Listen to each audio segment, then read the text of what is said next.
What's up, everybody? Graham and I are back with another faction intro series.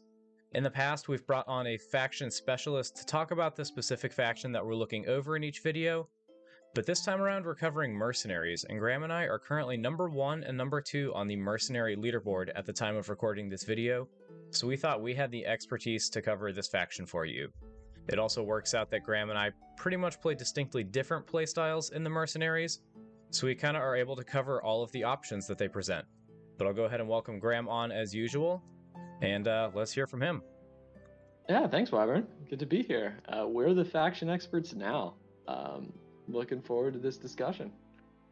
Mercenaries have long been my favorite faction, and you had been playing a lot of devs, but you've been playing a lot of Merc this year and doing quite well with them. Yeah, and we'll talk about why throughout this video, but I guess that's actually a perfect lead into the question that we usually start with, and maybe you can take a stab at answering this first, but why do you play Mercenaries? What are they better at than the other factions? What makes them unique? Yeah, so Mercenaries often looked at as the other factions because if you're new to the game, you can play a Mercenary in any deck and it enters play without a loyalty penalty, so a lot of factions just play them as generalists, but if we're looking at straight up Mercenary Warlords, they're good at being generalists as well. They just kind of do a lot of stuff well. Without diving into one particular warlord here, Tavis gives all of your characters a buff. Alisara can search for any character. Nemesis can kill any character, remove all wounds. They're good at a lot of stuff. They definitely have the main subrace of monsters. I primarily play them due to dragons, but I think they're just kind of good at what they do. Yeah, Mercenaries are interesting, right? Because technically, you know, any warlord can run a deck with all mercenary characters. The exception to that being the warlords themselves and the starting army. So if you're playing Mercenaries, aside from a very few characters who have like mercenary synergy, you're playing it because you really like the warlords or you really like the starting army. And I think because Mercenaries are inherently limited compared to every other faction, where, you know, every other faction has access to all the mercenary, non-starter, non-warlord characters, and the Mercenaries don't have the same sort of access to other factions. And that means that actually the Mercenaries have some of the best starting armies and warlords in the game. Like, as we learn, basically every turncoat event, if you make Tavis Jape not a mercenary, he is absurd. Yep. He's so overpowered. Yeah, so for me at least, the reason to play Mercenaries is powerful starting armies and powerful warlords, which are obviously, you know, great things to have in a game of Warlord because those are the only things you're guaranteed to see Without a doubt. So we'll go ahead and dive in. Oh, I'm sorry. Oh, no, go for it. I was going to say, we'll go ahead and dive into the ones we have on the board, starting left to right. Let's take a look at Tavis. You mentioned him for turncoat tournaments. When I first looked at him, before I really knew what made him click, I thought we were trying to use his react to change his alignment and get all tricksy, but you're really just looking at that printed +3 to all die rolls on him. Yeah, and I've pulled these out because I think they represent sort of the two best mercenary archetypes that we've seen, certainly at this Worlds and throughout Ancients this year, which is Blitz, where you really level the strength of the warlord and the starting army, and Drag and Drop, where it's also a lot about the stability of the starting army and the power of the warlord. So those two hallmarks of Mercenaries that we talked about. But yeah, for the Blitz warlords, Tavis Jape, +3 to all your die rolls that you can switch to, and -3 for your opposing characters whenever you want on a pass. It's incredibly strong. It turns every character into a strike threat. It turns little +2 bonuses into scary +5s. It makes a lot of mediocre cards quite good. And likewise, when you're out of aggression, you can hunker down and turn on the defense and wait it out. So he, like, it's also, yeah, it's kind of like a mass blessing. Obviously the bonus isn't as big, but you don't even have to spend an action for it, and you know, it can't be canceled. It doesn't target. It's just pure value and increases the odds of you succeeding on anything by 15%, which is crazy. And the fact that he's a cleric, he can play the aforementioned Mass Blessing as well, making it an obscene +8 to attack. Yep. He's a scary man. Likewise, the Nemesis. Obviously, Necromancer is probably the best subclass in Warlord. Just tremendous card advantage with Recursion. Severed Flesh and Helm of Undying, two of the best cards in the game. And then the Nemesis can also do two things that Necromancers love. First of all, you know, no matter how strong your opponent's defensive start, be it, you know, Ged Corel, Mycerian Trader, you know, 16 AC Brother Domini out of Adarami, Nemesis can kill him. No contest, for free. And he can also kill your own characters on demand as well. The removal of the wounds thing is nice, but the key part of the ability is just to be able to kill your own characters so you can do your Necromancer recursion. And he gives you a ton of options, ton of offense. Another really strong Blitz character. Absolutely. Not one we saw play too much this time around during Worlds, but that was maybe people just wanting to mix it up from usual. He's a very strong Warlord, and like you said, Necromancer, a very powerful trait in Warlord. And so, how about Alisara? I know you had a good time with Alisara in this past Worlds. Yeah, so as you kind of divided them amongst these two categories, we've got our Blitz and our kind of rank build-up or drag and drop. Alisara is, I mean, just no debate, hands down the best Warlord for that. And reason being is when you're playing something like drag and drop, you have all these higher level characters that you're trying to get into play. You might get characters that are too high a level and you can't play them. And B, you might not get characters that you can play to help build ranks to those levels. Well, with Alisara's Order, you can get rid of one of those higher level characters that you can't play, shuffle them into your deck so they don't even get discarded. You can still draw them or search for them later to still get them into play if it's, you know, a value creature or a character that you don't want to lose. And you can go get something that you can put into play. The obvious one with Alisara that most people go for is Bem Condodo, because he comes right into play in rank 4. He can spend React to put a character into play in rank 6, and you've got him, assuming nobody takes him out right away, you've got him for the rest of the game. So it takes the weaknesses of drag and drop and trying to build ranks and turns it into a strength with her Order. And on top of that, she's a summoner, so she can play things like Rise and Obey and summon allies. She's just, in terms of drag and drop or trying to build ranks, she's a powerhouse and straight up the best at it. No questions there. So I think probably these three are the highest tier of Merc Warlord. But if you're interested in some specific classes or other Warlords that might be easy to start playing Mercenaries with, I thought we'd go through each of the classes and maybe each give a suggestion. Why don't we start with Fighter? I have a fantastic one for Fighter, and maybe we'll agree here. But Cortez Firefist was one of my favorite Warlords growing up. I liked the combo of a powerful fighter with Planar and his Order to attach a lower level fighter action.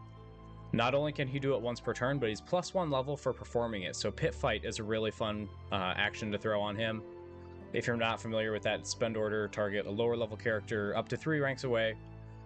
Something along the lines of perform an attack. If they survive, they perform an attack against you, but normally you can't target opposing Warlords with that since they're not lower level, but he performs it at level 6.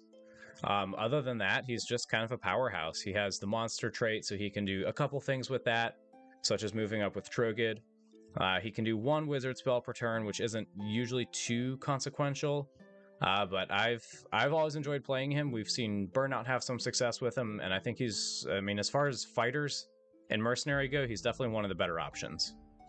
The other one I wanted to call out is General Lunge, who I like. I think one way to evaluate all Warlords is just in terms of card advantage. Like, you know, Cortez lets you use that action over and over again, although sometimes it can be hard to use it on turn 1. General 1 just lets you reuse 2 of your level 4 or lower characters every turn.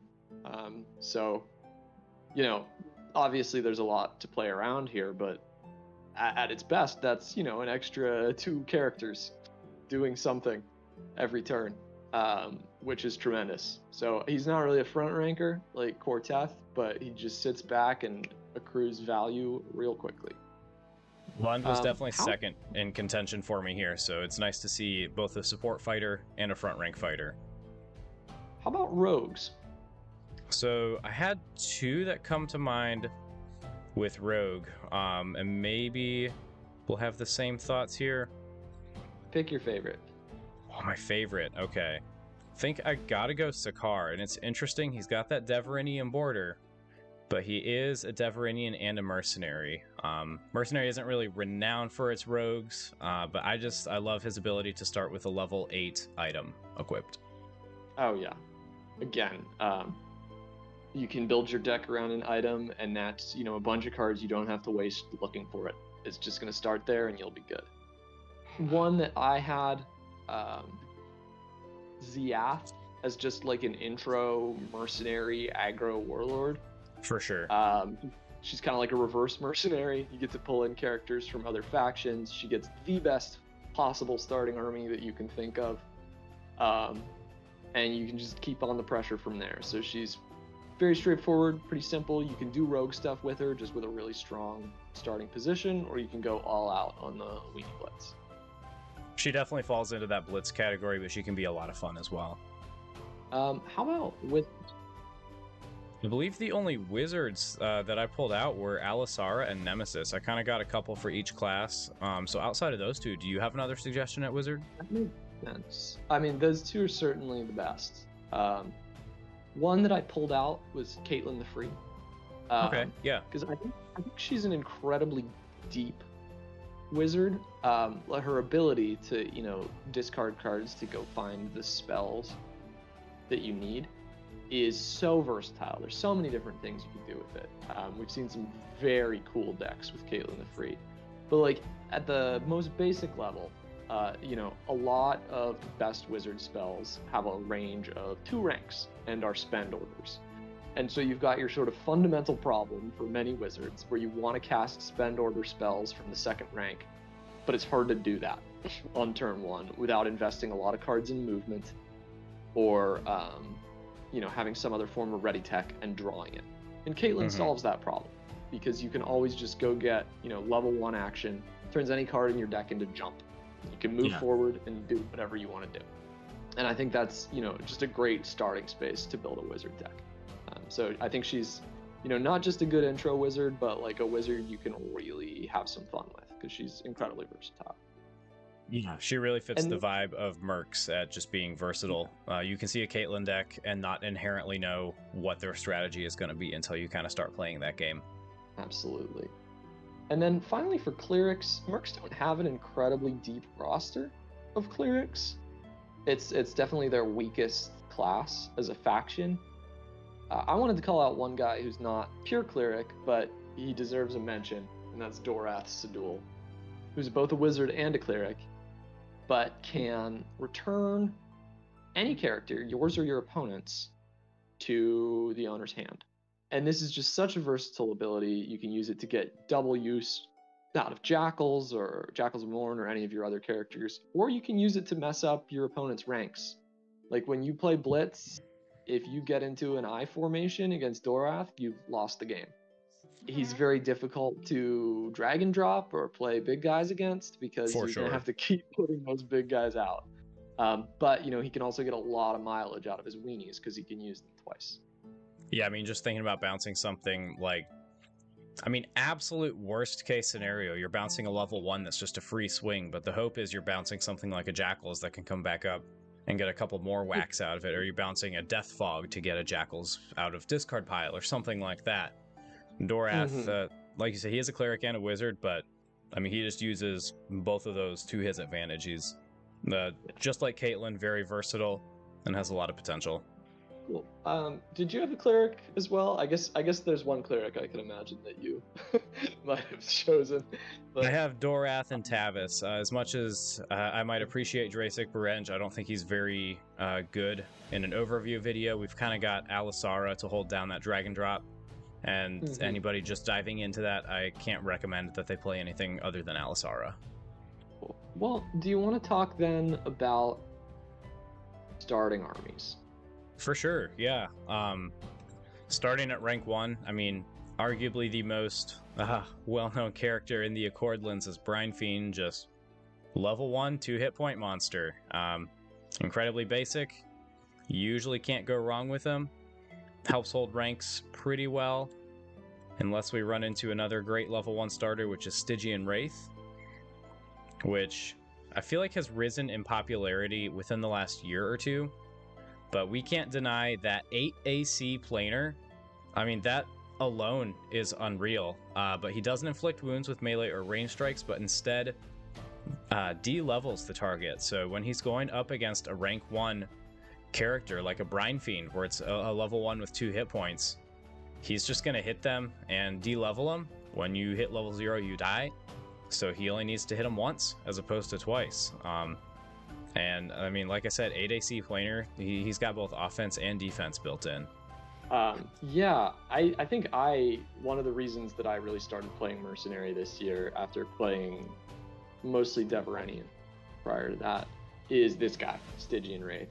At the end of 2022, beginning of 2023, Nothrog were sort of on the rise. Everyone was playing Nothrog, and Stygian Wraith just eats Gunda for breakfast. Gundas, Brine Fiends, Danras, all these sort of wound mitigation starts, Stygian Wraith just eats them. So if you're playing Blitz, there's really no easier way to chew through opponents' defenses than the Stygian Wraith. You mentioned the high AC for a planar character, so that, normally when you've got a planar character and they're like 1 AC, you mass blessing them, it brings it up to 6 AC. That doesn't typically do a whole lot. Because, frequently level 1s, early strikes are going to be at +2, +4. So you may have bought yourself like a 5% chance that they miss. But with the higher AC, you really actually get sort of the full benefit, or more of a benefit, to that mass blessing. For sure. Makes it more worth it. The other thing to note about the Stygian Wraith is that they are a wizard, and there are a lot of really good level 1 wizard spells in the game. From Dust to Dust and Zin's Attention come immediately to mind. Evoke Crisis, although that's not as good on Stygian Wraith, but plenty of good level 1 wizard spells, but not very many startable level 1 wizards. So any level 1 wizard that you can start is worth a look at just for access to those level 1 wizard spells. For sure. Moving on, yeah. I've got another one more in the mercenary theme. Their subrace being monster. Trogid is just good for, largely if your warlord is a monster, like Corteth Firefist that we looked at. After Trogid dies, move a monster in your army forward or backward 1 rank. I do have Amadasi's Blaze pulled aside as well. So Trogid can also pull forward Amadasi's Blaze, which after it attacks goes to get this guy. So your opponent swings, they hit Trogid, you move up Blaze, you swing, which a level 2 with a +5/+3 is also pretty solid. So it swings, and you immediately go get Amadasi's Inferno. So now you've got a level 4 wizard with big swings, 2 hit points, decent AC, in rank 1, potentially second action. Yeah, I do have Amadasi's Inferno set aside to talk about later, so I don't want to get too into it. But Trogid is obviously a great way to guarantee some movement, although it is not perfectly guaranteed. Your opponent can always play around Trogid. There are some decks which struggle to, like Blitz decks that have to attack, but they will still have the option to like prepare and do it when they're ready to do it. And a defensive deck like Dragon Drop, or whatever else. Dev control, Nothrog, big guys, can just sit there. Right. Like, they don't have to attack Trogan, and you'll get some free strikes out of it, but you can't rely on them too much for your movement. Exactly. Yep. And I think the last level 1 to look at, unless you have another suggestion as well. Where did he go? Mizier and Trader. Just another decent one for holding ranks. 13 AC with a -7 swing, but spend react after a melee or range strike targets him, move to another position in the rank and cancel it. So he immediately cancels a strike against him. That doesn't work for, DC checks like Zin's Attention and Dust to Dust, but overall he's pretty good at holding ranks as well. Yeah, if you ever want the answer to Stygian Wraith, it's my secret trader. There's just one guy that I have in here who I think you never really start with in your initial starting army, but I think, if you're playing an aggressive deck, it's well worth considering as a 1 or 2 of to swap in. Sure. And that's Null Nature. Because there are a number of decks that will have sort of very important pieces kind of sitting in the second rank. Jaeger Girl's Altar for the Nothrog, Will, or Preen for the Dwarves, Bakbu for the Freaks. So these sorts of characters who, don't have tremendous AC and just are crucial to your opponent's strategy and are very vulnerable to early strikes. And so once you know that your opponent has them, you can swap this guy into your starting army and try to take him out early. Obviously, as with basically all characters, he's best in Tavis because that +2 becomes a +5. But, like a +2, if you're killing your Nothrog opponent's altar 55% of the time, first action, that's pretty good. Do we want to move on to level 2s now? Let's talk level 2s. So obviously, we already talked about Amadasi's Blaze. Yeah. Yes. So we'll start with another Amadasi's then. That's Amadasi's Wrath. He's fun because his spend order isn't a strike, it's just a DC check to inflict a wound. So that gets around any sort of cancellation, like Mycerian Trader or, Stealth, something along those lines. Dilshant Keeper, Prophet. Another one is Cal Blackborn. He's +1 level for casting spells, so he himself can do things like extensions. And then he has a react. He can cancel things, but he has to run away to do it. Gets shuffled back into your deck, so he's not one you want to rely on holding ranks. But potentially out of a maybe Wizard Blitzy start, he can be fun. And there's some fun combos with him. I don't remember the exact pieces. They're not played all that often, but he has potential at level 2. Yeah, he can cast Wheel of Death as well, which is a big deal. And the react to shuffle him in, I think you sort of, if you're relying on him to cast level 3 wizard spells, it's kind of dangerous to use that. But I think the big thing that his react help against is Winter Warfare. Like if your deck cannot handle a Winter Warfare, then it's good to have a Cal. A more unique level 2 that kind of fits into one of our niche strategies of drag and drop is Morn Jackals, not to be confused with Jackals of Morn, which we'll talk about later. But he's unique just because he's a level 2, but he starts in play in rank 4 instead of 2. So if you're trying to build up ranks, not having to worry about getting that 4th rank can save you a lot of character slots and help you get big characters into play faster. I don't think too many people play him like an aggressive character. I know you can do it in Ziath with Zeontha Centaur Soldier. Right. But yeah, generally it's just free access to that 5th rank. But if you're doing that, gotta be careful of Dorath, because that's the first action loss. Yep. Yeah. And if you're doing that, usually to help prevent or to help preserve those ranks, you do want to be running Will-O-Wisp. Straight up can't be targeted by range strikes or spells, 16 AC. The goal is usually just to sit in rank 2 and make sure, like Graham said, unless you're playing against Dorath, that nothing happens to that 2nd rank.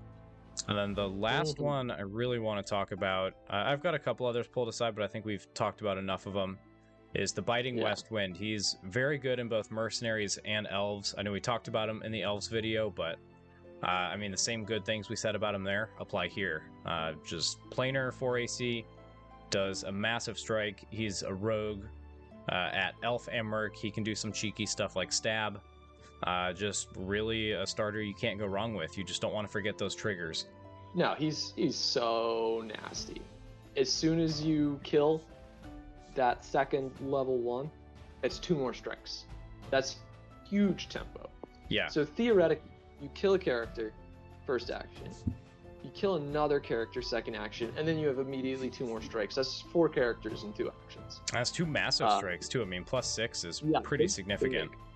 For instance, in this past Worlds, I played a game where I first actions Incentives with Tavis Jabe. Got 2 strikes, broke their ranks, got 2 Biting West Wind strikes. That's 4 strikes on the first action, and now my opponent's Warlord spent in the second, and they got 1 character spent in the first. Like, such a nasty card. And then, yeah, we talked about it in the Elf. Also, the most effective user of Stab in the game. Yes. Basically, you know, lets you, as long as you're starting this guy, lets you run 3 of an assassination that generates a strike, which is just absurd. Were there any other level 2s that start in play that you want to talk about? I think these are the core ones. Maybe just 2 real quick that we don't have to get too deep into. Tyron Ruskin is a he was one I had. option. If you want a cleric, particularly if you're trying to protect someone important in the second rank, like Cal Blackborn or Amadasi's Blaze. And then for some decks, especially decks that are like dropping a lot of level 4 monsters, you'll see Gallows Fiend. Oh, sure. Yeah, but he's yeah, very good. Kind of General Lund on a stick. So then for our final section, we're going to talk about some just generally good mercenary characters. And because these characters aren't in the starting army and they aren't warlords, these sort of apply to all factions. So while we've been talking pretty much exclusively about playing mercenaries up to this point, here I guess we'll talk a little bit more about play in general and where you might see these slotted into some other decks. So I don't know, maybe we could go back and forth on this one. You want to start? Sure. Yeah, I'll cheat a little bit. I'll start with 2 because these are both ones that actually do give you a buff if you're playing Mercenary as opposed to playing them in another deck. Halo of Fire pretty much only works with a Mercenary, but it makes your action, not a melee strike, but any action, just increase the number of wounds it inflicts by 1. It's a free extra wound. It's huge. It's a win con in most decks that it's put into. And then Ravika is just excellent wound reduction. She can turn any card in your hand into a minor miracle if your Warlord is a Mercenary. Gets rid of dead cards, helps keep your other things alive. She can be good in other decks, but she's 100% best in Mercenaries. She is the sort of character where if you're playing a Blitz deck and your opponent drops an Arvika, you're just mad. She's one of the best defensive characters in the game. Whether you're playing against Blitz or combo, because she's got defend, and it's hard to kill her because she can only inflict 1 wound on her at a time, and she can reduce it. Yeah, just a very hard character to cut through. And I'm going to add 1 more to that little trifecta, and this is just a weenie level 1 fellow named Slick. I'm sure. Who doesn't have great stats, but on the turn he comes into play, you get a 40% chance at inflicting 2 wounds with him and 4 attack, which is solid. For a level 1 drop, that's just like a good, strong strike. But in a lot of these Mercenary Warlords, you know, be it Dorath or Nemesis, or even someone like General Lund, you can get a lot of use out of this guy if you're just putting him into play over and over again. Absolutely. And so, yeah, for any deck where you're looking for a solid level 1 to add some pressure, I think Slick is pretty close to the top of the Merc list. One we've mentioned a few times, we'll just go ahead and bring him out now, is Jackals of Morn. And I'll let you talk about him since you play this one way more than I do. Oh, yeah. I mean, basically, Jackals, if you don't know what to put in your deck character-wise, put in Jackals of Morn. It reaches the front, 2 strikes, 4/6, there are very few items or actions in the game that will get you the same amount of value as a four strike and a 6 strike back to back. Again, they're usable the turn they come into play, so all the readying and recursion that we've seen in Mercenaries applies to the Jackals. I will say, you know, one of the most common sort of mini-game or metagame moments we see in Warlord is people waiting to play their Jackals. Yeah. Because obviously, you know, they got 1 hit point, not very high AC for a level 4. They're vulnerable. So you generally want to play them after you're sure that your opponent will not immediately kill them when you move up to the front rank. Exactly. And so you don't, usually people play them later in the turn. And that leads to, you know, when someone's saving a card in their hands, you have to think, is it Jackals? And if it is Jackals, how am I going to deal with it? And so you see people saving characters and not swinging with it. And so figuring out how to not only play around Jackals, but maybe get your opponent to play around Jackals when they don't need to is a crucial skill in any Warlord match. It's definitely a mind game you can play with them, for sure. Here's one for me. Baraz. This guy is one of the strongest anti-draw options in the game because he launches a massive range strike at anyone who tries to draw cards, and he's got good marksmanship. So that range strike can be pretty deadly. Generally, you know, wizards kind of have their anti-draw with Staff of Secrets.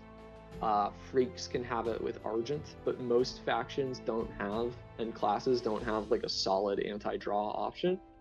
And Baraz is a solid anti-draw option in any deck.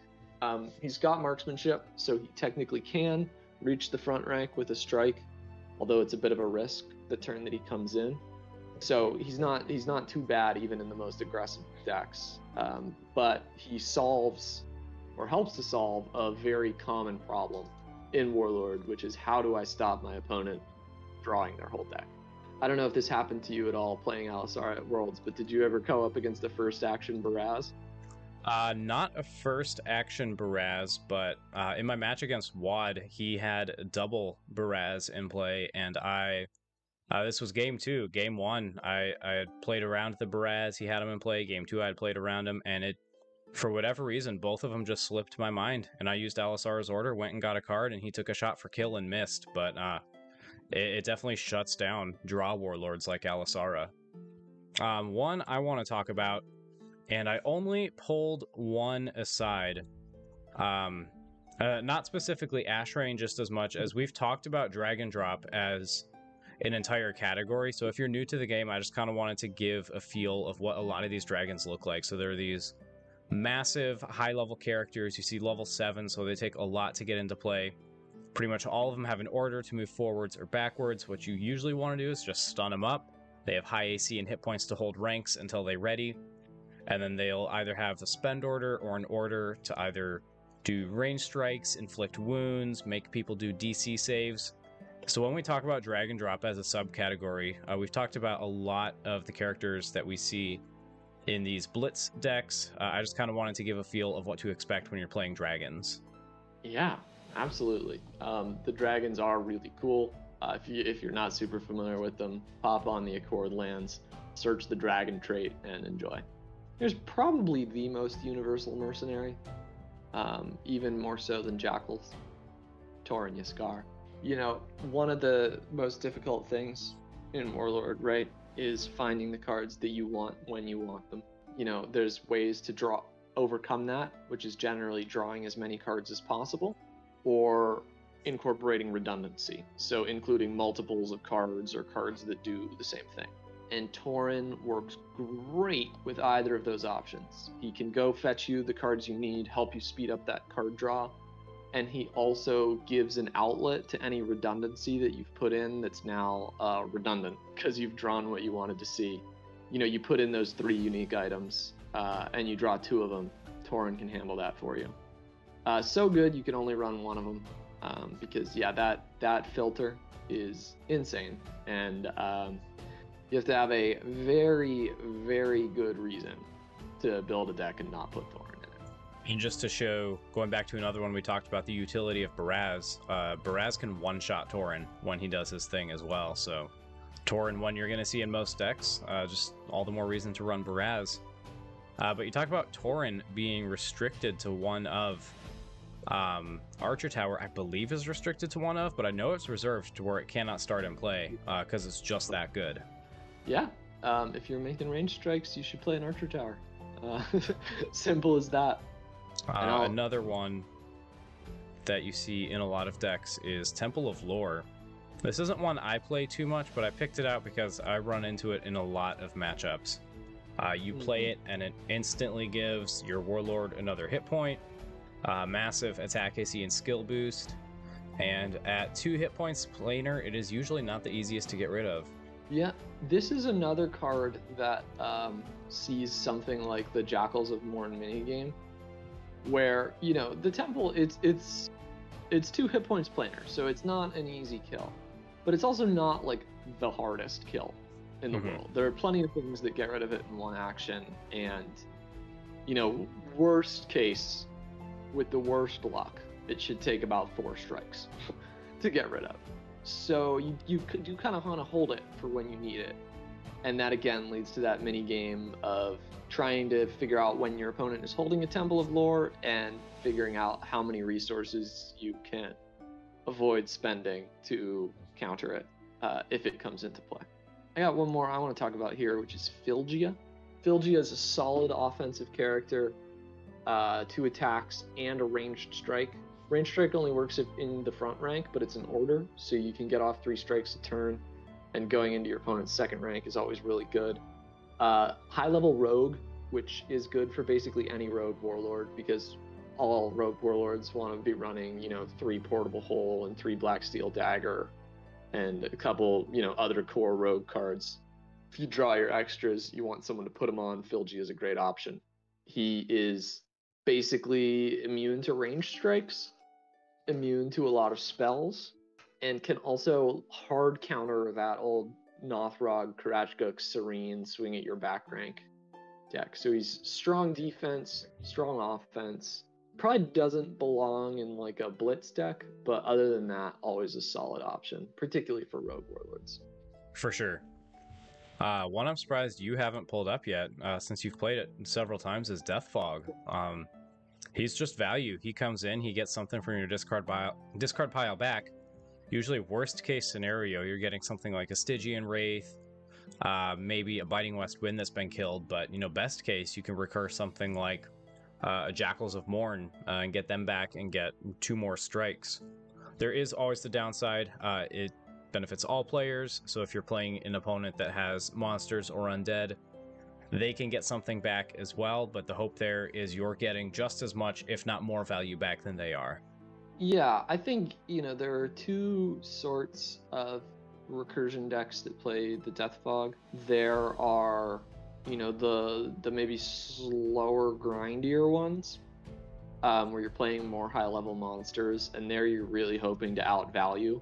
But their Death Fog can sort of be, you know, again, in certain specific cases, Death Fog can become a real detriment. I remember seeing one game in Strategic where a Death Fog kept recurring Banyan for Beastmaster Eldrick, the like level 5 monster tree for the Free Kingdoms, and just it was too good. It was too many hit points, too many stat buffs for the Mercenaries to work through. Likewise, you can play it in Blitz. And in Blitz, unfortunately, like any card you're recurring for your opponent is bad. So Death Fog does have an incredibly powerful effect, but there are big drawbacks. In my Blitz decks, if I have a Death Fog, I will wait until my opponent kills something before I kill anything, so I can recur my Stygian Wraith with the Death Fog. Because, you know, even if I get a Jackals and they get a Javin, that's not that great a trade. That can go badly for me very quickly. So yeah, Death Fog is good, but you got to be a little bit cautious with it, and it's better if you have an outlet to get rid of it, if it's not playable. Yeah, something along the lines of a Tauren or some other form of discard. Yeah, In my theoretical Alisara Blitz deck, he's really good. I think the last one I want to talk about, one we already have up here, the Amadasi's Inferno. So we talked about this big chain to get the Amadasi's Inferno out. And the reason it's worth it is because Amadasi's Inferno is a card you can build a deck around. It is the scariest character to attack in the game, bar none. Everything targets nowadays, and he gets to strike at anything that targets. So it's never safe to attack an Inferno. Shuts down Blitz hard, and certainly someone to build a deck. Yeah, I mean, like you mentioned, he is terrifying to try and swing against. Either he's going to try and take out a little guy that's swinging on him and kill something in the process, or he's going to try and put wounds on your Warlord. There's just no easy way to try and get rid of him. I have a few more set aside, but I think I'll narrow it down to one to close things out, and that's just Ghost Bog. He's very simple, level 3, just spend react. After a character performs an action, spend that character. So it's half of exhaustion on a stick. One that definitely sees more utilization in decks outside of Mercenary. But he's either go big or go home. You know, you're either playing him against an opponent where spending them may not make a big difference, or he can be a game changer in the right matchups. Yeah, it certainly forces your opponent to think about the order in which they're taking actions. There are some decks, like particularly like Ring of Blasting decks, that it can really hose.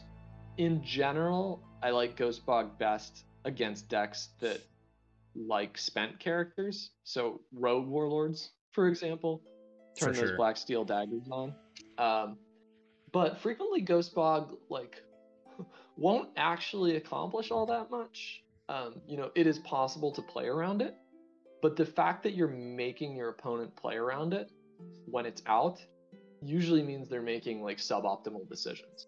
Yep. So the fact that, you know, it might not be spending someone doesn't necessarily mean you haven't gotten the value out of it.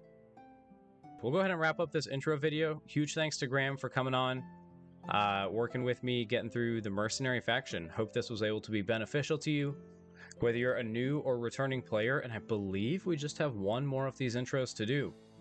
So be sure to stay tuned for that, but until then, thanks for watching.